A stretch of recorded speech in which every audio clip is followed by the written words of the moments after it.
Hello everybody, welcome to the 2022 Gran Turismo World Series. It is round 2. Now, up first, we have got the Manufacturers' Cup of action here today.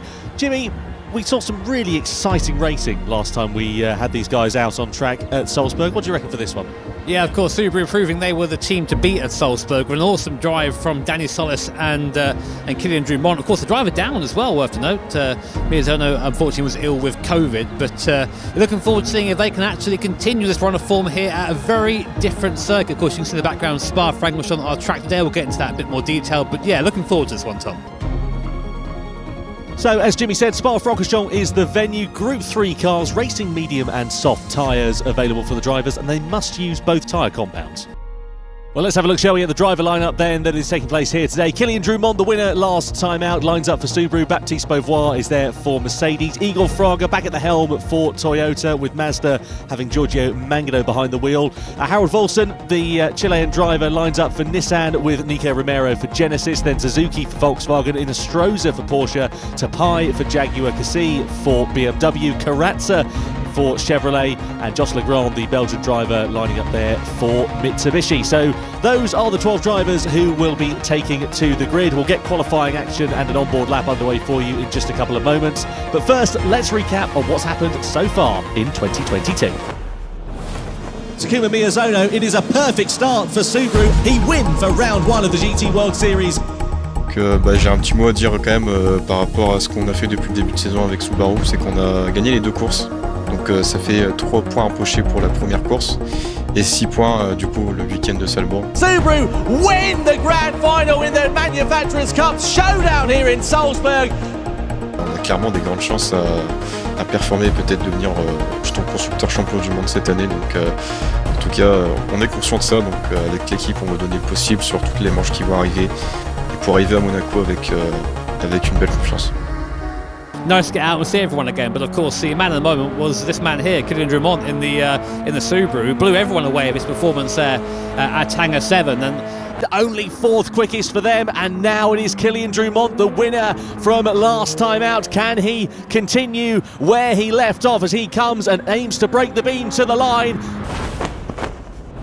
So delight then for Igor Fraga, top of the pile for himself and Team Toyota. Front row of the grid completed by Giorgio Mangano. Cassis there in 3rd place. Drumont in 4th though.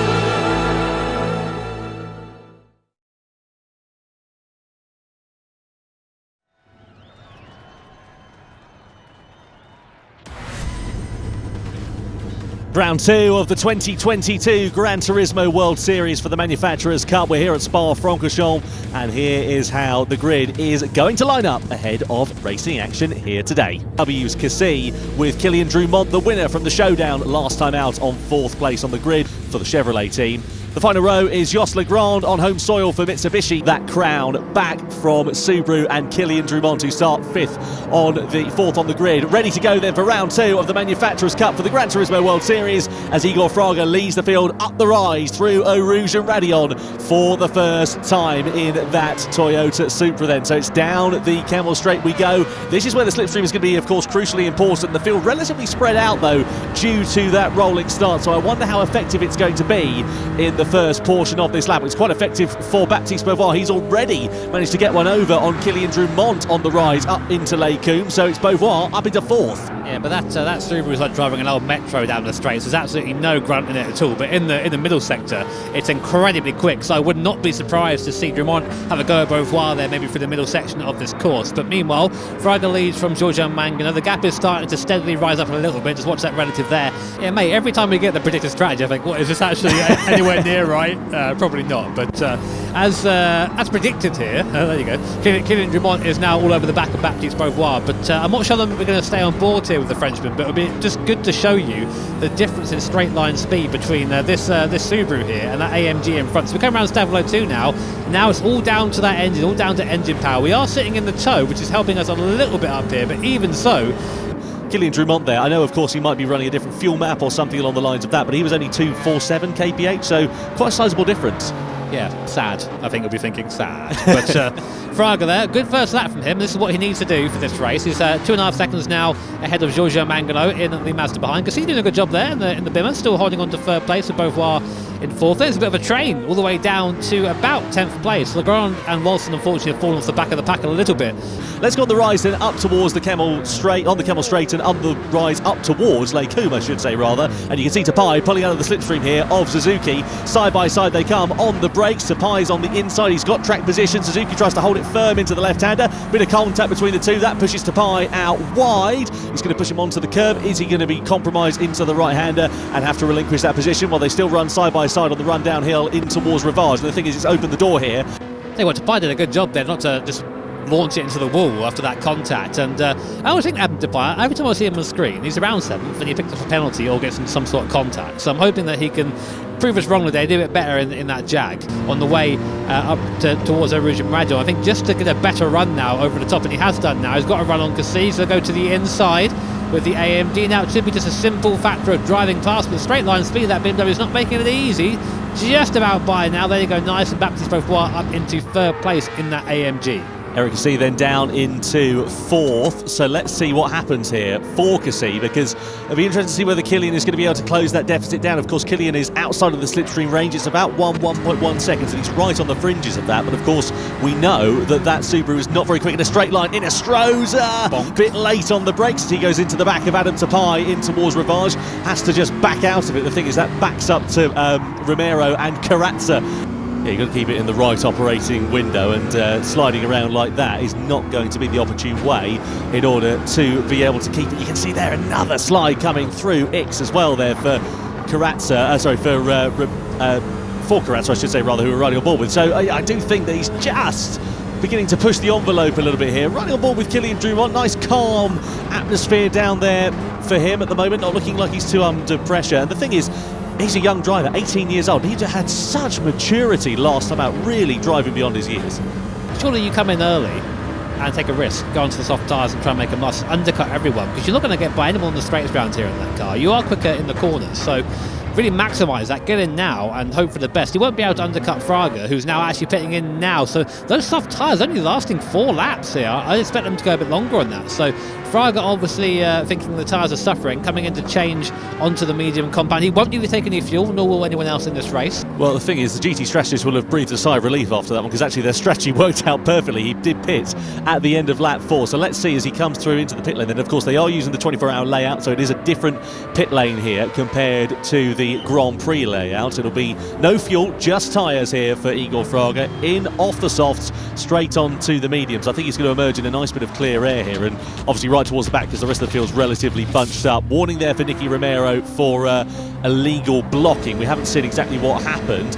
Yeah, definitely, and you know, one of the things that makes the two-stop here not very favourable is just how long that pit lane is. It's such a long pit stop here, so you want to try and stay out of the pits as much as possible, which sounds like a very simple thing to say, but you know, sometimes people don't think about it that way. And you can see now the difference in speed between this Subaru and the BMW in front. We weren't able to just drive up to the rear of that BMW, but isn't able to go anywhere.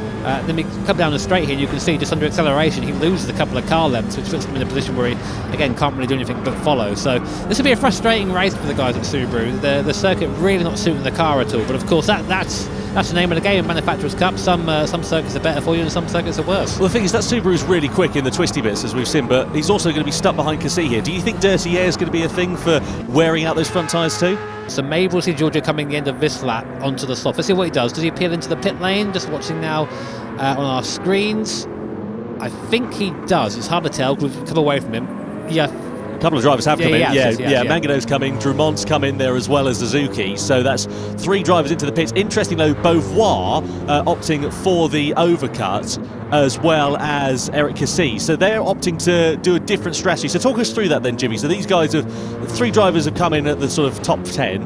Igor Fraga, of course, on a different strategy compared to the rest of the field. Started on the soft tyres, now on the mediums for the end of the race as Drumont emerges from the pit lane. Of course, Fraga now managing to make forward progress in this one as everybody else makes the pit stop around him. So everybody else who has pitted that is now on the soft compound of tyre. Quite a sizable gap there, 7.1 seconds. So that's working out quite nicely for Fraga. He's just able to continue running his own race in clear air. And let's see if this is going to be a strategy that works out quite nicely for him once the remaining 6 drivers come into the pits. Goodness me. Now Igor Fraga then still continuing on there in 7th place. Now is Baptiste Beauvoir, Eric Cassis et al. Going to come into the pits? Yes, they are. Likewise in Astroza. So I think the remaining 6 drivers who haven't made their pit stops are going to come in on this lap, go on to the soft compound of tyres, and let's see how it works out here then for Igor Fraga. He's coming through Blanchimont. Let's not forget, of course, that pit lane is not only through the old pit lane, the Grand Prix pit lane, but they've got to go through into the 24-hour penalty for Beauvoir here. That might compound his woes. 3 seconds. So what has happened here? So he hasn't managed to emerge. Managed to emerge in front of Kylian Drumont. So it's not worked out for Drumont, but it's going to be academic really here, because a 3-second penalty will drop him not only behind Drumont, but possibly into the clutches of Suzuki and Cassis here too.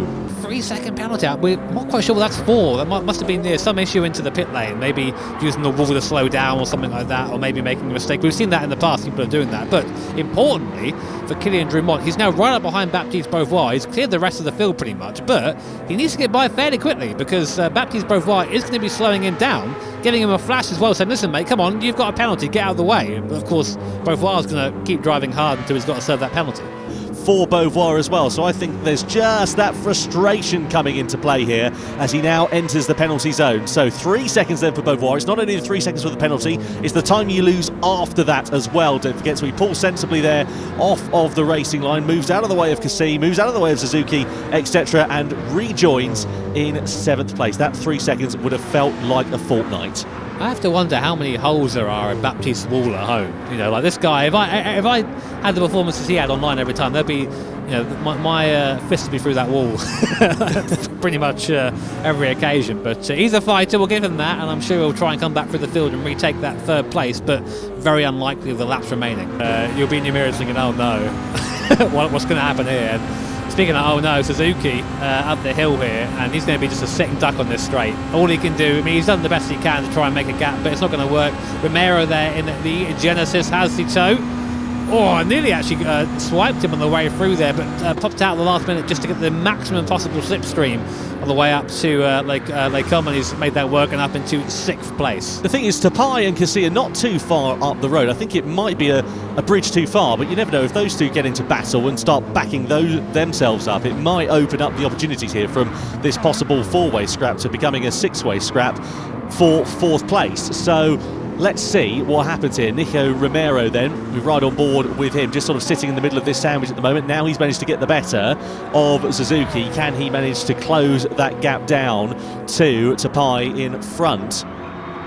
So Mangano at the moment is catching Igor Fraga, but unfortunately not by enough. It's about 2 seconds a lap, it's quicker, 1.5 seconds a lap. It needs a bit more than that. And also, based on the tyre graphic, his rear tyres are just absolutely lunched at the moment. 34% I think I saw there on that rear tyre. So he's going to have a lot of trouble getting that car out of the tighter corners. And to be honest, with only 1.5 laps remaining, it's going to be a lot for Igor Fraga to not win this race.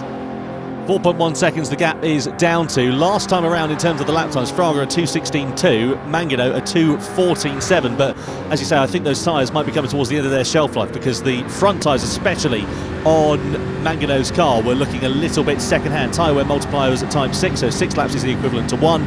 Therefore, he is going to be suffering from some quite severe tyre wear. Final lap time then, here we can see Beauvoir diving to the inside of Suzuki and getting all at sea there as Romero and Beauvoir on the outside then here. So we're 3 wide on the exit, Romero in the middle, Beauvoir on the outside, as well as Suzuki now in front. And here comes the Chilean driver of Inestrosa as well, coming towards the outside. They're all getting really close for company here. Romero versus Inestrosa on side by side as they come on the run down towards Eau Rouge and Radion. Inestrosa managing to get the better of Romero for the time being. The big loser in all of that was Beauvoir.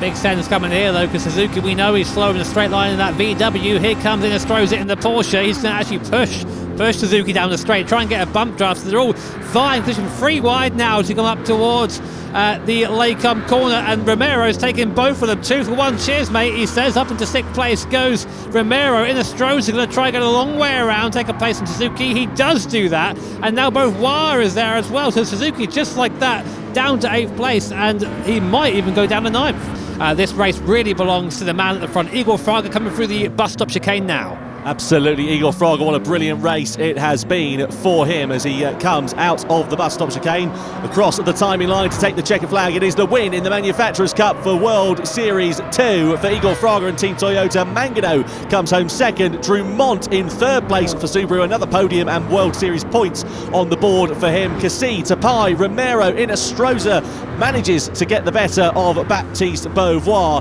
Carazza in 9th, Suzuki down to 10th at the checkered flag ahead of Legrand and Harold Volson. So a dramatic end to the Manufacturers' Cup. Delight for Fraga and Toyota. Delight for Igor Fraga and Team Toyota on top once again here then at Spa-Francorchamps. 3 World Tour points with Giorgio Mangano and Kylian Drumont taking the remaining ones. Time then for the podium ceremony. 3rd place for Team Subaru and Kylian Drumont. 1 World Series point to take forward in their title bid. Delight for the Frenchman, another strong drive from him and the team. 2nd place for Giorgio Mangano and Mazda back on the box once again. A really good drive for the rotary machine and the Italian driver. And delight as well for the winners, Igor Fraga and Team Toyota. They were untouchable here at Spa-Francorchamps today. It is the top step of the podium for them in round 2 of the World Series. Well then, let's hear from Igor Fraga after that historic race win.